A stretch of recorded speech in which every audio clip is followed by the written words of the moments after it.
Hello tout le monde, c'est de nouveau Joris Gentil, cofondateur et président de l'agence de stratégie digitale Link by Agency, une agence donc de stratégie digitale pour les professions réglementées, particulièrement les assureurs, afin de les aider à utiliser le levier LinkedIn pour attirer plus de clients, attirer plus de prospects, avoir plus de rendez-vous et donc générer un chiffre d'affaires beaucoup plus important.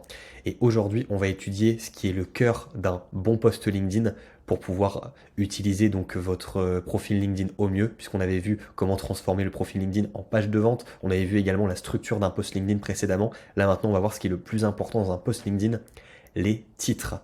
Les titres, c'est 80% du travail de rédaction dans votre post, puisqu'il va donner le ton du contenu et surtout, il est écrit pour être lu. On est dans une ère aujourd'hui, comme je le disais dans une précédente vidéo, quand on a abordé la structure du post, où les gens scrollent sans arrêt, notamment sur des réseaux sociaux comme Instagram, TikTok, mais aussi LinkedIn. On passe d'une information à une autre très rapidement, tout simplement parce qu'on est envahi d'informations, envahi de créateurs tout autour de nous. Donc, dès que on perd le fil, on passe à autre chose, puisqu'on a un temps d'attention qui est réduit, particulièrement notre génération. Donc je parle de la mienne, mais également les générations réseaux sociaux. Aujourd'hui, en 2024, tout le monde a un temps d'attention réduit à cause ou grâce aux réseaux sociaux, ça dépend comment on voit la chose. Mais en tous les cas, vous devez donc penser à cela chaque fois que vous rédigez un titre, puisqu'il doit être percutant et il doit donner envie de lire la suite du post. J'avais mis quelques statistiques. Un temps d'attention, en général, c'est 2 secondes de lecture et vous avez 5 secondes pour capter l'intérêt. Et en moyenne, 5 fois plus de personnes lisent le titre que le corps du texte. Donc lorsque vous avez rédigé votre titre, vous avez dépensé 80 cents sur votre dollar en publicité. C'était un écrivain américain qui disait cela et je trouve ça plutôt cohérent puisque vraiment le texte c'est 80% du travail de rédaction. Donc pour écrire de bons titres, je vous recommande de vous axer sur la méthode 75%, qui est une méthode qui avait été développée par un créateur LinkedIn que j'aime beaucoup, Baptiste Piocel, où il nous expliquait que les posts ont 4 grandes idées, vous devez en retrouver 3 dans le titre. Donc, et jouer sur la curiosité pour donner envie tout simplement à vos lecteurs de découvrir la 4e idée. Donc vous devez rendre vraiment le besoin de cliquer sur voir plus vital, puisque c'est l'avantage sur LinkedIn, vous pouvez utiliser facilement une technique pour capter l'attention de vos prospects, de vos lecteurs, puisque lorsque vous rédigez une accroche, vous avez les 3 premières lignes qui sont visibles, lorsque vous rédigez un post plutôt, et au-delà de les 3 premières lignes, la personne doit cliquer sur voir plus pour voir la suite du post. Donc le but, c'est pas qu'elle passe sur un autre post, c'est vraiment que les 2 ou 3 premières lignes, si vous sautez une ligne, ce sera que 2 lignes, soient vraiment captivantes. Donc un bon titre, ça retient l'attention. C'est un scroll stopper, comme je l'ai remis ici. Ça fait réagir, ça provoque une émotion, ça donne un bénéfice et ça donne envie de lire la suite. La majorité des gens aujourd'hui, si ce n'est même tout le monde, on consomme par émotion. La raison vient seulement justifier notre achat. C'est pareil pour la lecture d'un post LinkedIn. Vous devez vraiment jouer sur l'émotion pour capter l'attention d'un prospect, d'un lecteur. Et là, je vous ai mis donc quelques exemples de citations. J'en ai mis 2 de moi, mais je vous en ai mis 2 également de 2 créateurs différents que je suis, Benoît Dubos et Maud Alaves. Donc on va commencer par les miennes. Vous voyez, quand j'avais fait un post qui avait beaucoup marché, c'était donc les assureurs sont détestés. Oui, les assureurs ont mauvaise réputation. Je t'explique. Ici, je donne les informations sur le fait que je donne une idée ou donc une phrase finalement assez littérale, sujet, verbe, complément. Pensez à faire des phrases très simples.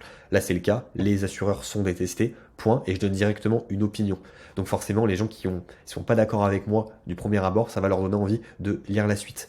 Donc au-delà de faire des titres simples, pensez également à affirmer une idée, puisque vous allez avoir forcément des détracteurs, mais vous allez aussi avoir des personnes qui vont avoir envie tout simplement d'exprimer leur opinion sur le fait qu'ils sont d'accord avec vous.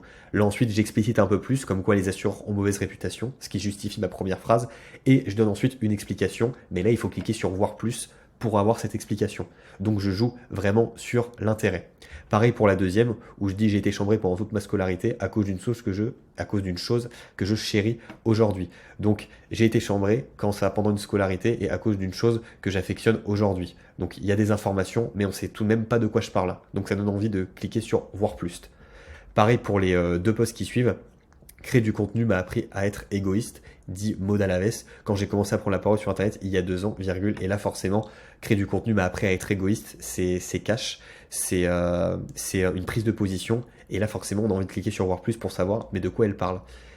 On a une politique congé illimité chez Scalesia, chacun pose ses jours quand il veut, autant qu'il veut, il y a juste 3 conditions.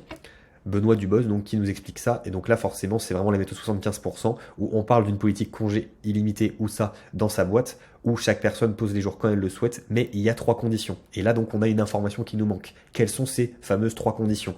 Ça donne envie de cliquer sur voir plus. Et donc là, vous voyez, là, ici, on peut pas voir puisque j'avais pris un screenshot finalement où on voyait pas le nombre d'impressions, mais ce post, il avait fait à peu près 100 000 vues. Mais là, vous voyez, on est à peu près pareil puisqu'il a eu plus de 1300 réactions, 115 commentaires, 12 partages. Donc c'est potentiellement un post qui a fait 100 000 vues, comme c'était le cas pour le mien, si ce n'est même plus pour Benoît Dubos. Donc quand vous écrivez, pour être plus clair, il faut vraiment écrire un titre comme vous parlez finalement. Là, les assureurs sont détestés, comme je le disais, une phrase simple, et il faut faire en sorte que vos phrases, ensuite les paragraphes, soient courts. Utilisez donc des transitions simples lorsque vous changez de sujet, des histoires, des métaphores, et il faut supprimer les mots superflus et remplacer les mots peu courants par des mots courants. Et ça, je vous l'ai mis ici puisque ça concerne plus la structure d'un post, mais c'est aussi valable évidemment pour un titre. Soyez clair, percutant, susciter la curiosité, susciter une émotion, que ce soit la colère, l'empathie, la curiosité, pousser les personnes à lire la suite de votre post. Et je finirai par un exemple qui avait été d'ailleurs développé dans un post de Maud Alaves, et elle nous disait qu'il ne faut pas seulement raconter, mais montrer à travers des exemples dans un titre. Par exemple, raconte c'était dur. Si vous commencez un post par c'était dur, il va y avoir une certaine curiosité, mais si vous montrez pourquoi c'était dur, j'ai dormi 3 heures par nuit pendant un mois, ça va encore plus susciter la curiosité. Donc parce que là, vous donnez un peu plus d'informations, mais il en manque quand même. Pourquoi la personne a-t-elle dormi 3 heures par nuit pendant un mois? Pareil pour l'exemple suivant, il était méchant, il m'a dit que j'étais moche devant mon boss. Vous voyez, le fait de montrer là, c'est plus efficace. Pareil ici, je me suis pris beaucoup de portes, on m'a refusé à plus de 50 entretiens, j'avais tout pour réussir, j'avais un diplôme HEC en poche. Pareil, diplôme HEC en poche, c'est beaucoup plus percutant de j'avais tout pour réussir. J'avais tout pour réussir, c'est peut-être un peu trop bateau. Beaucoup de gens ne me soutenaient pas. Là, pareil, c'est finalement, on donne peu d'informations, mais là, c'est ma mère m'a dit que je n'y arriverais pas et qu'il valait mieux que je cherche un mari. Donc là, typiquement, pareil, c'est un post où ça va susciter l'empathie et on va avoir envie de lire la suite. Pourquoi sa mère a-t-elle dit ça d'elle? Donc vraiment, soyez clair, concis dans un post, suscitez la curiosité de votre lecteur et n'oubliez pas, si vous rédigez un bon titre clair, percutant, vous avez fait 80% du travail de rédaction pour pouvoir attirer de la visibilité et donc créer une vraie communauté. C'est tout pour aujourd'hui, donc je vous remercie beaucoup. Si vous souhaitez prendre un rendez-vous afin d'avoir un audit gratuit de votre situation pour qu'on puisse vous aider au mieux, les liens seront encore une fois dans la description. Je vous remercie encore et je vous souhaite une agréable journée.